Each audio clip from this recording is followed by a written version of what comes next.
읽으면 남습니다. 내비 책방. 안녕하세요. 내비 책방입니다. 오늘 읽어드릴 책은 수련입니다. 삶의 군더더기를 버리는 시간. 지금 바로 이 순간을 낚아채십시오. 나답지 않은 것들을 과감히 버리십시오.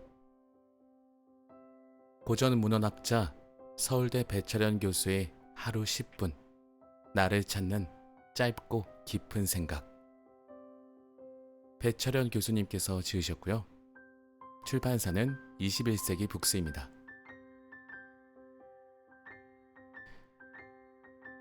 수련이 가장 훌륭한 스승입니다. 푸블렐리우스 시루스, 고대 로마 시인. 자, 우리 목차부터 한번 읽어보도록 하겠습니다. 목차가 불편하신 분들은 본문으로 바로 넘어가실 수 있게 제가 클립을 만들어 둘 테니까 바로 넘어가서 본문으로 청취하시면 되겠습니다. 프롤로그, 하루 10분, 나를 찾는 짧고 깊은 생각.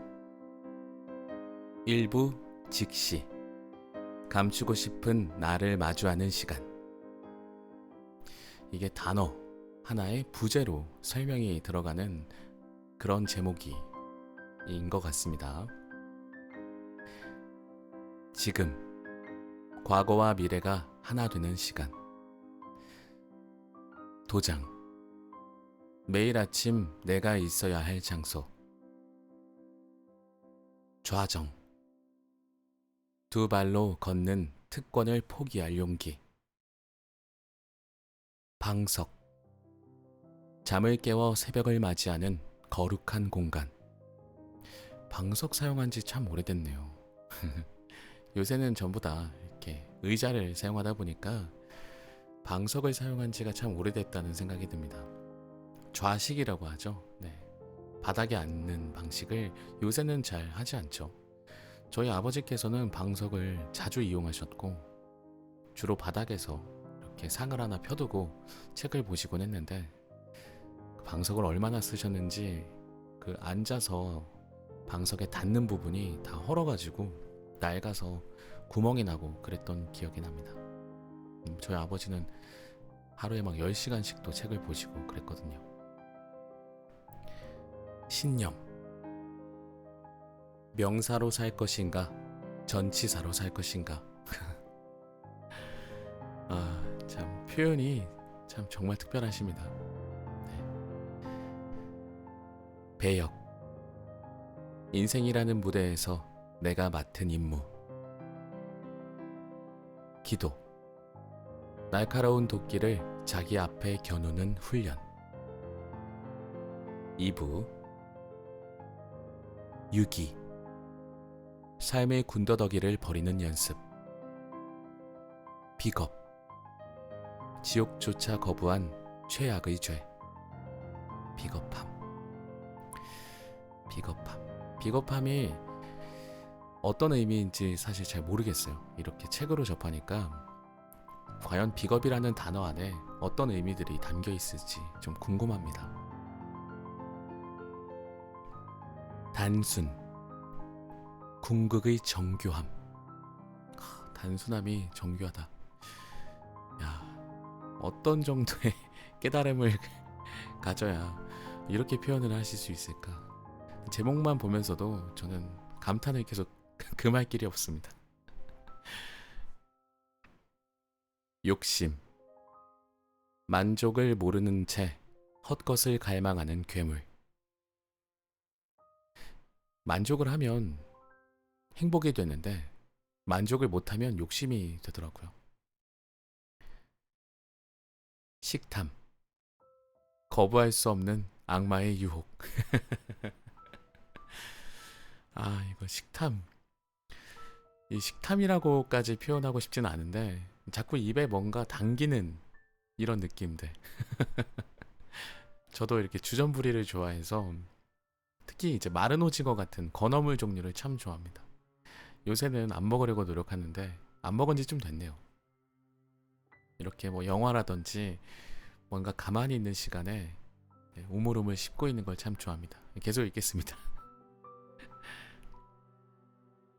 자만, 불행의 뿌리, 분노, 나를 지배하는 순간의 광기,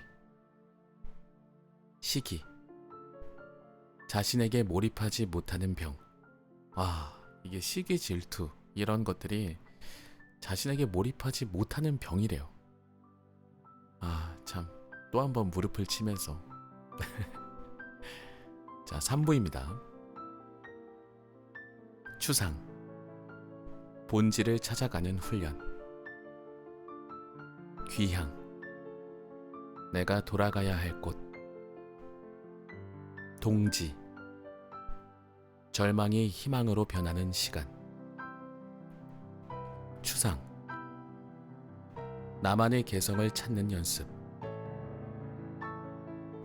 문법, 순간을 가치 있게 만들어주는 마술,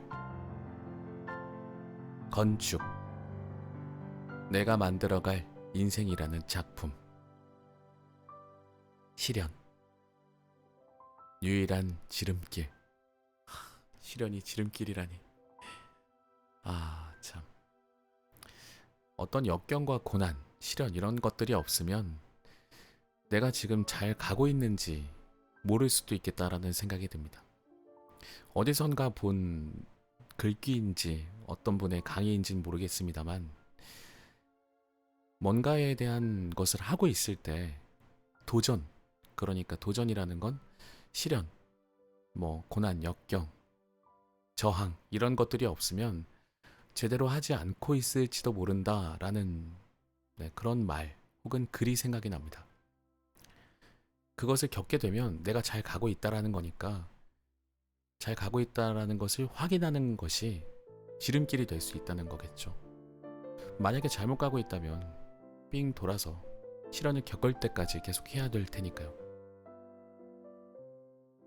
참 깊은 책입니다. 깊은 책이에요. 계속 읽겠습니다. 방향, 당신은 어떤 나침반을 가지고 있습니까? 사부, 패기, 나를 지탱해주는 삶의 문법, 자유, 나에게 유일한 것을 찾아 사랑에 빠지는 것, 감각, 과거라는 마취에서 깨어나기, 평안, 나, 너, 그리고 우주 안의 온전한 상태, 일치, 행동은 곧 생각이다, 이주, 더 나은 자신을 위한 모험, 침묵, 넘볼 수 없는 권위,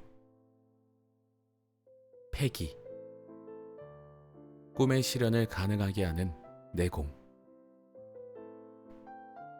에필로그, 지금 바로 이 순간을 낚아채십시오. 자, 이렇게 목차가 구성이 되어 있습니다. 저는 제목만 보면서도 참 웃음이 나면서도 인상이 같이 찡그려지는, 생각이 많아지면서도 기분이 좋은 그런 책인 것 같습니다. 제가 처음에 읽었던 책이 시면이라는 책이었고, 이것은 2부작입니다. 2부작이 아니라 4부작에서 2부 수련이 되겠습니다. 앞으로 3부, 4부가 남아있기 때문에 이 책이 마음에 드신 분들은 계속해서 한번 들어보시면 어떨까 합니다. 그리고 직접 읽어보시면 어떨까 추천드립니다. 목차 소개는 여기까지 하겠고요. 이제 본문으로 들어가겠습니다. 프롤로그부터 천천히 읽어보도록 하겠습니다. 프롤로그, 하루 10분, 나를 찾는 짧고 깊은 생각. 나는 위대한 나 자신을 흠모한다. 위대한 개인은 곧 위대한 공동체, 위대한 국가의 초석이다. 자기 자신에게 위대한 사람은 남에게도 위대하기 때문이다. 그런 위대한 개인을 정신적으로 그리고 육체적으로 완성시킬 수 있는 교보는 없을까? 나는 이 위대한 개인을 발견하고 완성시키는데 도움이 될 만한 4가지 단계를 찾아냈다. 시면, 수련, 정적, 승화의 단계다. 네, 앞으로 제가 읽을 책의 이 제목들입니다. 1부가 시면, 2부가 수련, 3부가 정적, 4부가 승화. 이렇게 4부작으로 구성이 되어 있는 책이기 때문에 오늘의 책은 수련으로 2부가 되겠습니다. 인간은 이 단계를 통해 스스로에게 자랑스러울 뿐만 아니라 공동체에도 절실한 인물로 다시 태어날 수 있다. 첫 단계는 시면이다. 시면은 끝을 알 수 없는 깊은 연못이자 진실한 자아를 만나기 위해 들어가야 할 마음의 연못이다. 마음속 깊은 곳에서 혼자만의 시간을 가질 때 생기는 고독은 자신을 위한 최고의 사치이며 동시에 자기 자신에게 줄 수 있는 가장 귀한 선물이다. 내 안에는 호시탐탐 기회를 노리며 나의 생각과 말을 지배하려는 누더기가 있다. 그것은 진부한 습관에 안주하려는 과거의 나다. 그런 나를 직시하고 응시하는 이 시간과 공간이 바로 시면이다. 나를 향한 혹독한 검열자가 되지 않으면 우리는 쉽게 타인과의 경쟁에 휩쓸리고 만다. 전작 시면은 자신과 온전히 마주하는 시간과 공간의 중요성을 고백한 책이다. 2번째 단계는 수련이다. 수련은 미래의 나를 그리며 오늘의 나를 전폭적으로 변화시키는 훈련이다. 이 훈련은 무엇을 더하는 게 아니라 덜어내는 것이다. 불필요한 생각과 말, 행동 등 오늘 하루 굳이 하지 않아도 되는 것들의 목록을 만들어 나도 모르게 내 안에 쌓인 삶의 군더더기를 버리는 연습이다. 나는 내가 되고 싶은 나를 향해 매일 조금씩 나아간다. 나만의 고유한 삶은 이 걷어내는 작업을 통해 서서히 그 모습을 드러낸다. 따라서 수련의 완성은 목표점에 도달하는 게 아니라 매일 새로운 지점을 정해 묵묵히 인내하며 걸어나가는 것이다. 3번째 단계는 정적이다. 수련하는 자신을 온전한 나로 숙성시키는 조용한 기적이 바로 정적이다. 정적은 고요한 호수와 같은 상태로 잡념으로 인해 흔들리는 마음의 소용돌이를 잠잠하게 만드는 정중동이다. 정적의 단계를 지나면 마지막 4번째 단계로 이어진다. 바로 승화다. 승화는 과거의 내가 아닌 새로운 나로 태어나는 시간이다.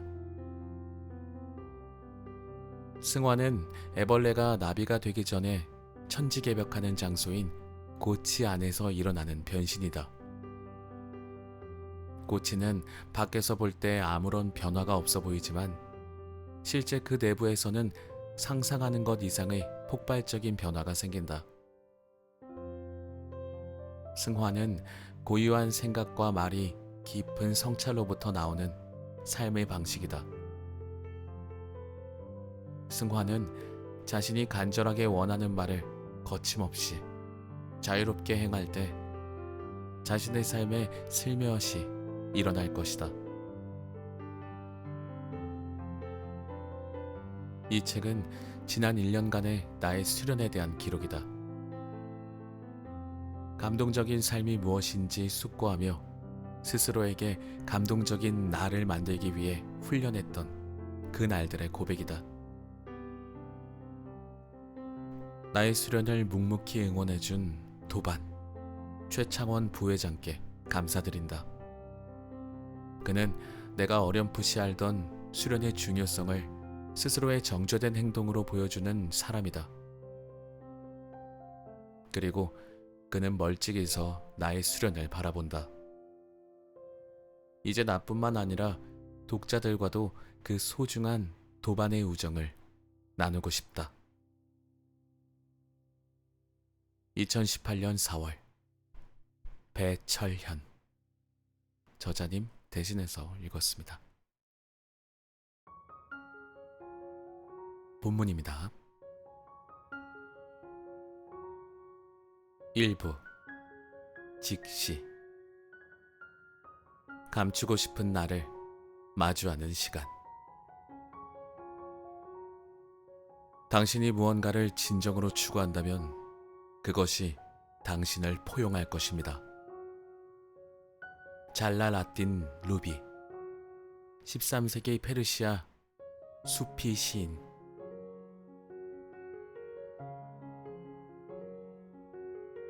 지금 과거와 미래가 하나가 되는 시간. 지금이 과거와 미래가 하나가 되는 시간이래요. 이럴 수가.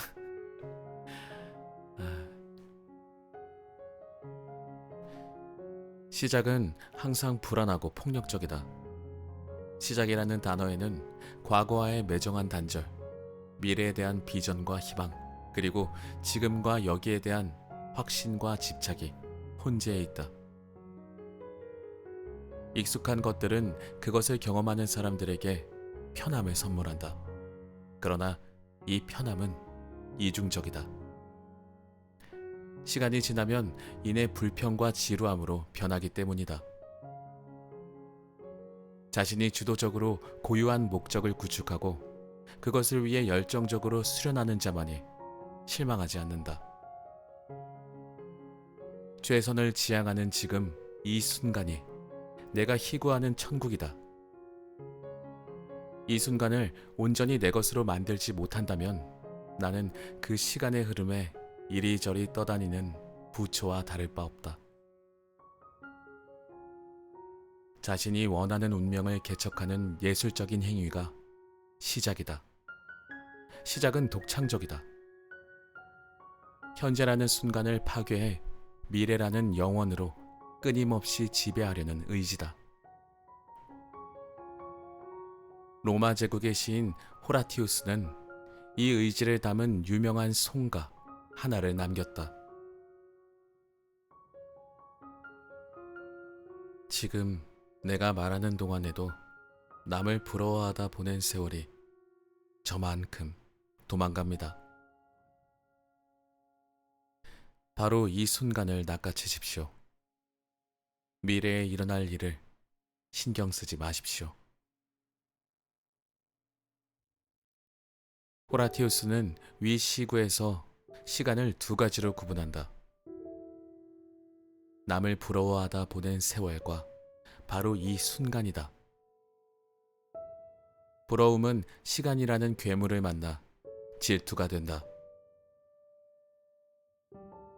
호라티우스는 남을 부러워하다 보낸 세월처럼 선형적이며 흘러가는 시간을 라틴어로 아이타스라고 표현했다. 아이타스는 양적인 시간으로서 숫자로 표시된다. 아이타스의 속성은 도망과 덧없음이다. 호라티우스는 시를 짓는 그 순간의 심정을 시로 표현했다. 자신이 말하고 있는 그 순간에도 시간은 어김없이 도망친다는 것을.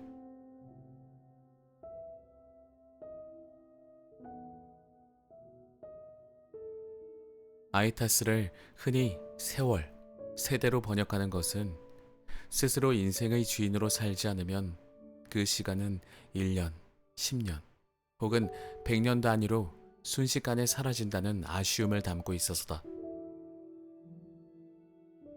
호라티우스는 남을 부러워하고 시기하다가 흘려보낸 세월을 중지시키고 새롭게 시작하는 순간을 카르페 디엠이라고 표현했다. 카르페 디엠이라는 말은 다들 많이 알고 계실 것 같습니다. 이 말을 호라티우스가 만들었나 봅니다.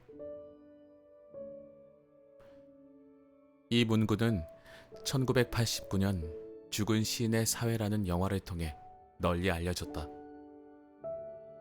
배우 로빈 윌리엄스가 미국의 한 사립학교에서 영어를 가르치는 존 키팅 선생 역을 맡았다. 그는 고등학교를 졸업하고 새로운 세계로 진입하려는 경계에 서 있는 제자들에게 이렇게 말한다. 카르페 디엠, 이 날을 잡아라. 너희들의 삶을 비범하게 만들어라. 비범한 삶을 위해서는 먼저 카르페 디엠을 실천해야 한다는 충고다. 비범에는 다른 사람에 대한 부러움이나 질투가 없다. 우리는 다른 사람들이 아름답거나 탁월하다고 추앙하는 선율에 쉽게 매료된다. 이른바 전문가들이 최고라고 추켜세운 평가를 그대로 받아들인다. 그런 전문가들도 또 다른 전문가들의 의견을 그대로 수용한 경우가 허다하다. 비범은 객관적으로 평가해 정량화할 수 있는 것이 아니다. 비범은 마음속에서 흘러나오는 침묵의 소리를 들을 때 비로소 만들어지기 시작한다. 범인은 이 소리를 들으려 하지 않는다. 설령 들린다 할지라도 이를 무시한다. 비범한 자는 자신만의 춤추는 빛을 소중하게 간직하는 자다. 호라티우스는 그 빛을 디엠이라고 표현했다. 디엠은 라틴어로 낮 혹은 하루라는 의미다. 오래전부터 인류를 매료시킨 이 단어는 빛나는 물체, 최초의 빛 혹은 빛을 창조하는 존재, 신이라는 의미로 확장됐다.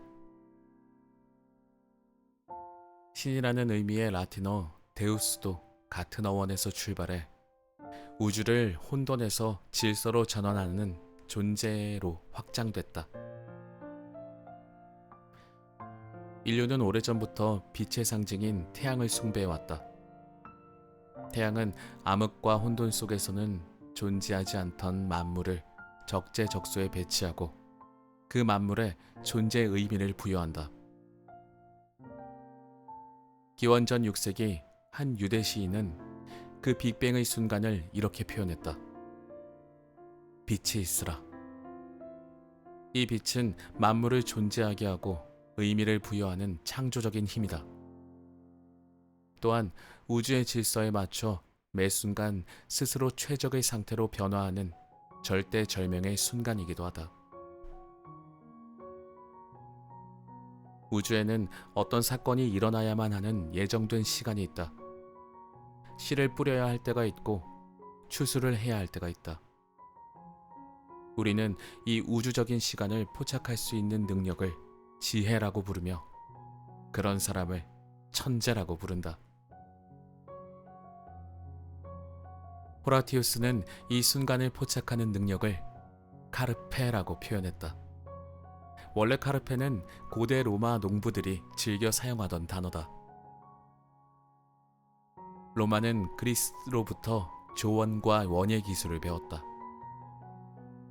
기원전 4세기 그리스의 알렉산더 대왕은 페르시아를 정복하면서 페르시아 황제들이 가꾸어 놓은 정교한 정원과 과수원, 화원들을 보고 크게 심취했다. 그는 이를 학문 분야로 만들어 귀족들의 삶을 풍요롭게 하는 수련의 장으로 만들었다. 조원과 원예 기술의 핵심은 자연에 대한 섬세하고 진지한 관찰이다. 1년 중 언제 비가 오고 눈이 오는지, 언제 낮의 길이가 길어지고 짧아지는지, 언제 씨를 뿌리고 거름을 주고 추수하는 것이 가장 효율적인지. 가르페는 과실 농사를 지어 과실의 당도가 가장 높고 맛있을 때 그것을 나무로부터 강제로 따는 행위를 뜻한다. 이 행위를 위해서는 과실나무의 결정적 순간을 볼 수 있는 힘이 있어야 한다. 농부는 자신이 원하는 맛을 얻기 위해 가장 좋은 환경을 만들고 탁월한 식견으로 과실을 파격적으로 떼어내야 한다. 가르페는 바로 그 순간을 포착하는 능력이다.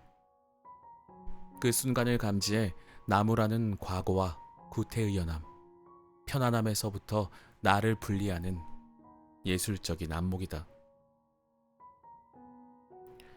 가르페는 자신을 깊이 관찰하고 자신만의 초신성을 관찰할 수 있는 예민한 정신의 수련자에게 주어지는 용기다. 선조들의 어록은 유대인이 삶의 등불로 삼는 나침판 같은 책이다. 이 책 1장 14절에는 가장 위대한 랍비인 힐렐의 기록이 담겨 있다. 내가 나 자신을 위하지 않는다면 누가 나를 위할 것인가? 내가 나 자신을 위한 유일한 존재가 아니라면 나는 누구인가? 지금이 아니면 언제란 말인가? 지금을 포착하는 능력은 새로운 시작의 총성이다. 카르페 디엠이라는 문구가 우리에게 던지는 물음은 이것이다. 당신은 당신의 시면에서 요동치는 찬란한 빛을 본 적이 있는가? 거기서 흘러나오는 숭고한 선율을 들은 적이 있는가? 당신의 마음 깊은 곳에서 천둥치는 그 울림을 느낀 적이 있는가? 바로 그 순간을 포착해야 한다. 더 늦기 전에. 지금이 아니면 언제란 말인가?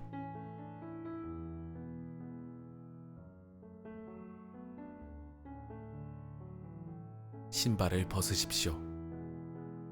당신이 서 있는 곳이 거룩한 땅입니다. 출애굽기.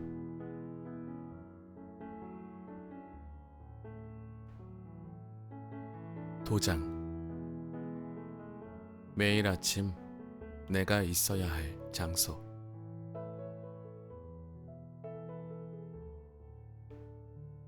어렸을 때 태권도 도장에 2년간 다녔다.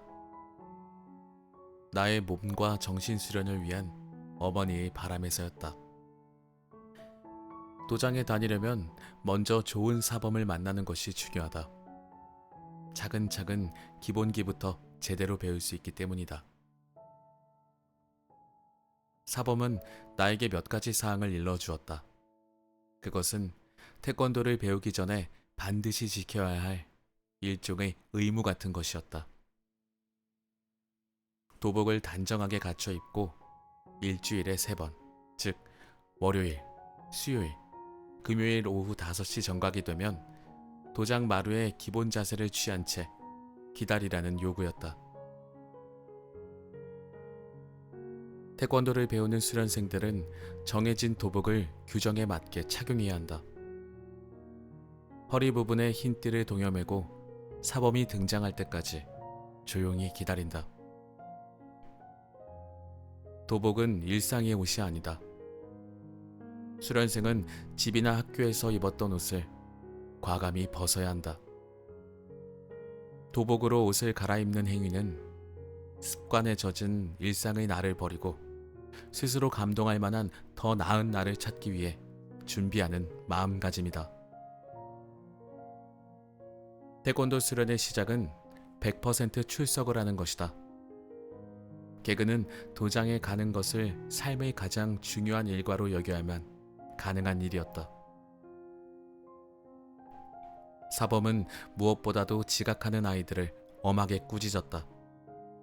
수련생이 시간을 지킨다는 행위는 자신이 그 시간에 무엇을 왜 하는지 알고 있다는 표시다. 수련에 소홀해질 쯤 대부분의 아이들은 다급하게 도장에 가지 않아도 될 그럴듯한 이유를 찾아낸다. 수련생들 가운데 19은 노란 띠의 이 유혹의 시기를 맞이한다. 그러나 그 시기를 무사히 넘기고 도장에 나가 꾸준히 수련한 아이들은 결국 검은 띠를 딴다. 수련의 보답을 받는 것이다. 검은 띠를 딴 아이들은 유유자적 침묵하며 스스로 행복한 인간이 된다. 수련은 일상적으로 흘러가 버리는 양적인 시간으로부터 나를 탈출시키는 연습이다.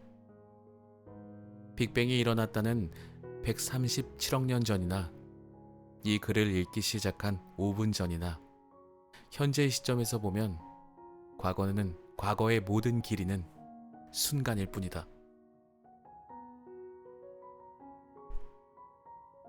수련은 자연스럽게 흘러가는 물과 같은 시간을 강제로 멈추게 하는 행위다. 일주일에 3번씩 수련 시간을 정확하게 지키는 행위는 무의미하게 사라져버리는 시간을 안타까워하는 간절한 마음이며 시간의 소중함을 포착해 질적으로 다른 순간으로 만들겠다는 의지다. 내가 다니던 태권도 도장은 상가 건물 지하에 있었다. 평범한 곳에 위치한 평범한 장소였지만 도장은 일상의 공간과는 구별된다. 도장이 어디에 위치해 있는지는 중요하지 않다. 단지 내가 그곳을 어떻게 대하느냐가 그 장소를 특별하게 만들며 나의 정성이 그곳의 가치를 결정한다. 그곳은 나를 수련시켜 이전과 전혀 다른 새로운 나를 탄생시킬 거룩한 공간이다. 이 부분은 밑줄을 좀 그어야겠습니다. 내가 그곳을 어떻게 대하느냐가 그 장소를 특별하게 만들고 나의 정성이 그곳의 가치를 결정한다. 이것은 사람에게도 마찬가지가 아닐까 싶네요. 내가 그 사람을 어떻게 대하느냐가 그 사람이 나를 어떻게 특별하게 생각할 것이며 그리고 내가 그 사람을 어떻게 특별하게 생각하게 될 것이며 나의 정성이 그 사람의 가치로 결정이 될 수 있겠죠. 내가 정말 좋아하고 사랑하는 사람이면 특별하게 대하고 정성스럽게 대하겠죠. 그렇게 되면 그 사람의 가치가 올라가지 않을까요? 그곳은 목수이던 예수를 인류를 위한 구원자로 변화시킨 예루살렘의 겟세마네 동산이며 붓다가 인생의 원칙을 깨달은 보리수 아래다. 또한 무함마드를 일개 상인에서 아라비아인의 정신적인 리더로 탈바꿈시킨 메카 외곽의 히라 동굴이다. 도장은 보통 사람을 위대한 인간으로 변화시키는 기적의 장소이며 자신이 가장 잘할 수 있는 위대한 임무를 깨닫고 힘을 얻는 용광로다. 붓다가 깨달음을 얻은 장소에 있던 보리수를 도장수라고 부른다. 후에 불교가 중국에 전파되면서 도장이라는 단어가 수행의 장소를 의미하게 됐다. 이건 몰랐네요. 보리수를 도장수라고 불렀대요. 이 단어의 어원을 또 알아가는 재미가 있습니다. 도장수는 원래 산스크리트어의 보디 만다라를 한자로 번역한 표현이다. 보디는 오래전부터 존재했으나 알지 못했던 진리를 수련을 통해 새롭게 인식하는 깨달음을 의미한다. 이 깨달음의 대상이 만다라다. 만다라는 우주의 중심이며 세상의 축이다. 만다라는 사방으로 펼쳐진 정사각형 안에 존재하는 한 점으로 흔히 원형으로 표시한다. 그 점은 수련하는 사람이 지향해야 할 마땅하고 유일한 처음이다. 무슬림들은 일생에 꼭 한 번은 사우디아라비아에 있는 메카로 향한다. 이 여정을 아랍어로 하ಜ್라고 부른다. 그들에게 하జ్란 일상에서 벗어나 그것과 구별된 거룩한 경내로 진입하는 용기다. 무슬림들은 메카로 들어가 라마단이라는 종교 의례를 행한다. 라마단은 원래 이슬람 원력으로 1년 중 가장 뜨거운 9번째 달에 해당한다. 라마단이라는 단어는 뜨거운, 불로 태운이라는 뜻의 아랍어 형용사 라미다의 명사형이다. 매년 200만 명 정도의 무슬림들이 섭씨 45도를 웃도는 가장 더운 날에 메카를 찾는다. 그들은 자신의 과거를 기꺼이 불로 태워 새로운 인간으로 태어나기를 간절히 기원한다. 어릴 적 태권도를 수련하기 위해 그랬던 것처럼 나는 또다시 마음속 저 깊은 곳에 숨겨진 위대한 나를 발견하기 위해 오늘이라는 도장에 섰다. 스스로 새로운 나를 발견하고 스스로 행복해지기 위해 수련을 시작한다. 당신은 어떤 인간이 되기를 열망하는가? 당신은 지금 이 순간의 수련을 위해 자신의 삶이라는 도장에 서 있는가?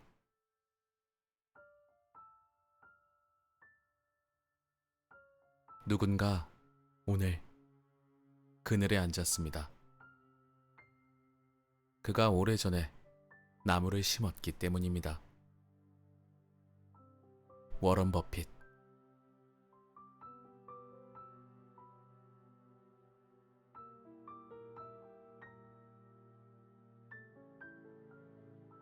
좌정. 두 발로 걷는 특권을 포기할 용기.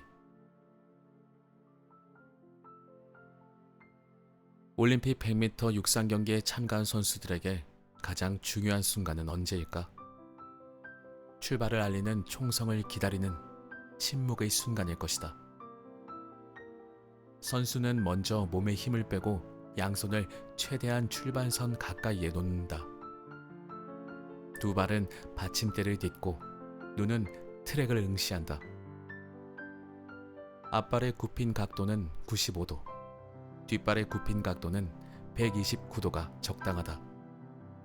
이 모습이 총성을 올릴 때 가장 빨리 치고 나갈 수 있는 최적의 자세다. 하루는 100m 달리기와 같다.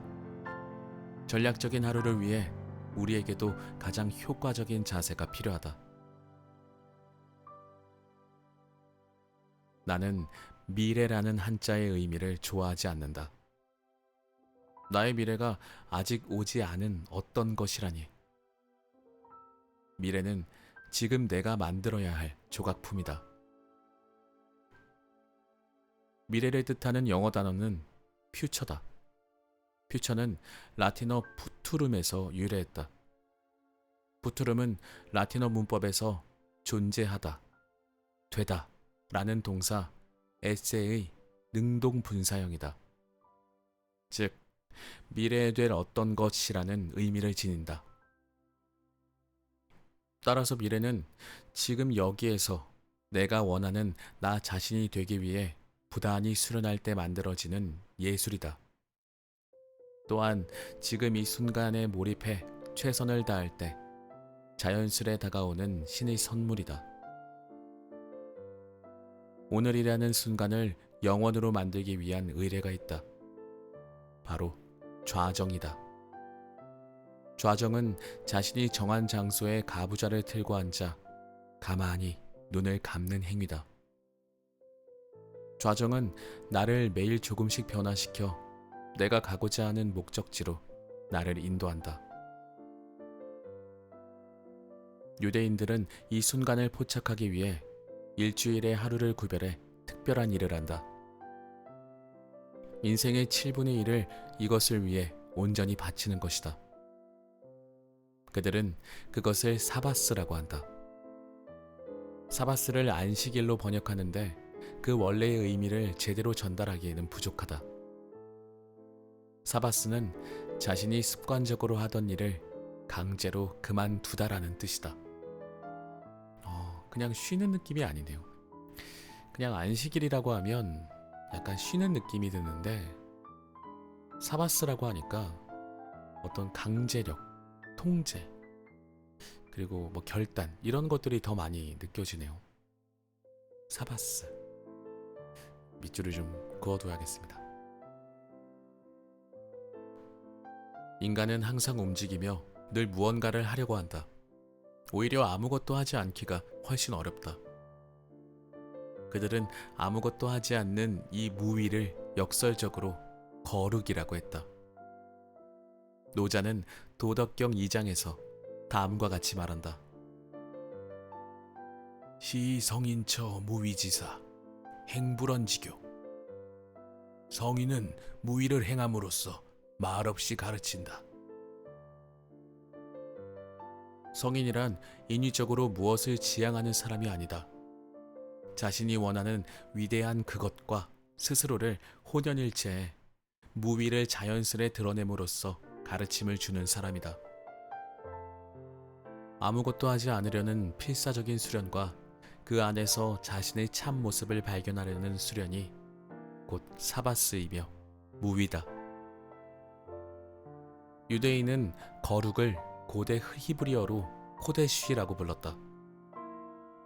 이 단어에는 구별이라는 의미가 담겨 있다.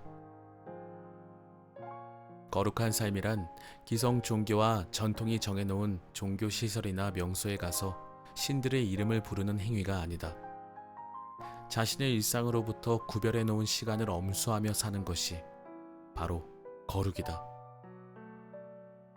와, 참. 이 단어의 의미에서 많은 것들을 배울 수가 있네요. 우리가 잘못 알고 있는 의미의 단어들이 참 많지 않을까라는 생각도 해봅니다. 그 단어의 어원을 찾게 되면 더 재밌는, 더 많은 깨달음을 얻을 수 있지 않을까요? 유대인에게는 마콤이라는 특별한 히브리어가 있다. 마콤은 신과 만날 수 있는 천국을 뜻하는데 이 단어는 내가 서 있는 이곳이라는 의미도 지닌다.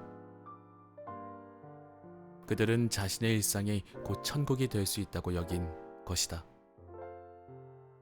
그러기 위해서는 일상적인 시공간을 나만의 구별된 것으로 구축하려는 노력이 필요하다. 이것이 바로 수련의 첫 단계다. 구별된 장소에서 내가 할 일은 무엇인가? 가만히 앉아있게, 즉 좌정이다.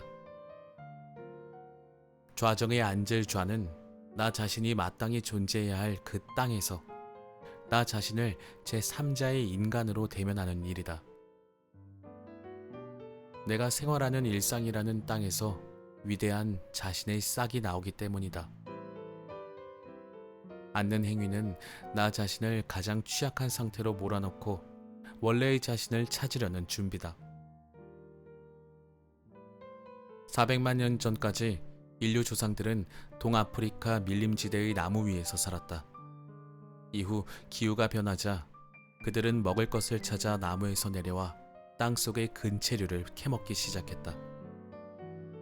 당시 인류의 조상은 신체적으로 매우 취약해 맹수들의 먹잇감이 되기 십상이었다. 그들은 생존을 위해 4다리가 아닌 2다리로 걷고 일어서는 이족보행을 시작했다. 몸을 고추 세우자 시선이 높아져 맹수들이 다가오는 것을 쉽게 알아차릴 수 있게 됐다. 인류는 2눈으로 저 멀리 다가오는 맹수를 관찰하거나 하늘의 별들을 보면서 미래를 준비하기 시작했다. 2발로 서서 걷는다는 것은 인간만의 특징이며 특권이 되었다. 그러나 좌정은 직립이라는 인간만의 특권을 포기하라는 명령이다. 좌정이라는 행위에는 자유로운 2다리를 묶어 온전히 자신에게 집중하라는 수련의 의미가 담겨 있다. 좌정은 또한 두 눈을 감는 행위를 수반한다. 눈을 감는다는 것은 외부의 어떤 자극에도 꿈쩍하지 않기 위한 훈련이다. 좌정의 정할 정은 앉아서 해야 하는 임무를 알려준다. 이 한자를 보면 위에 특별한 장소를 표시하는 간머리가 있고 그 밑에 바를 정이 있다. 정은 우주의 원칙이며 나 자신의 고유한 임무를 위한 최선이다. 나에게 유일한 그 한 가지 임무를 찾기 위해 모든 것을 강제로 그만두는 연습이다. 좌정하고 눈을 감으면 자신의 본 모습이 등장한다. 좌정을 통해 자신이 열망하는 세계를 떠올리는 행위를 상상이라고 한다. 과학자 아인슈타인은 이 좌정과 상상 훈련을 사고 실험이라고 불렀다. 그는 자신의 마음속 깊은 곳에서 춤추고 있는 별들의 움직임을 감지했다. 인류는 오래전 좌정이 창의성과 상상력을 획득하기 위한 최선의 길이라는 사실을 깨달았다. 고대 인도에서는 좌정하는 수련을 산스크리트어로 요가라고 불렀다. 요가가 등장한 것은 인도 힌두교의 가장 오래된 경전인 리그베다에서다. 기원전 12세기 아리아인은 철기와 기마 문화를 인도로 들여왔다.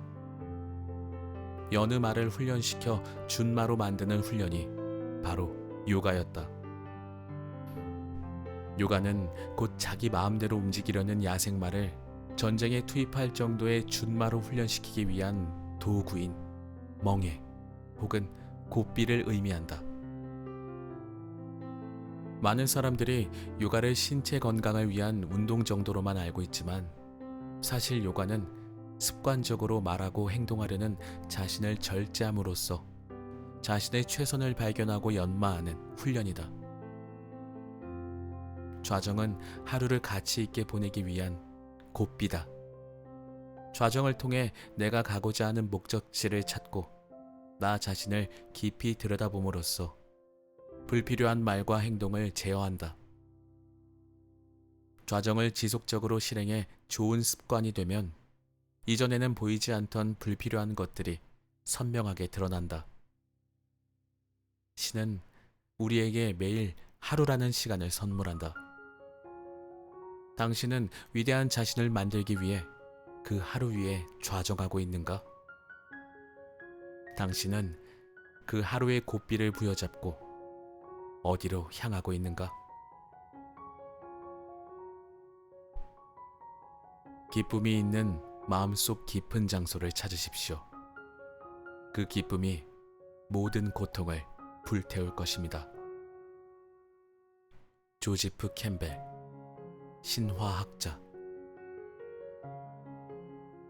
네, 오늘의 책 수련은 여기까지 읽도록 하겠습니다. 자, 1부 시면, 2부 수련. 네, 오늘 2부까지 읽었고요. 남은 3부, 4부도 정말 기대가 됩니다. 네, 여러분들이 직접 이 책을 어떻게든 접하셔서 이 책의 내용들과 직접 마주하실 때 정말 많은 것들을 느끼실 수 있지 않을까 생각해 봅니다. 네, 오늘의 책은 여기까지 읽도록 하겠고요. 다음 시간에는 3부로 3부로 돌아오도록 하겠습니다. 감사합니다.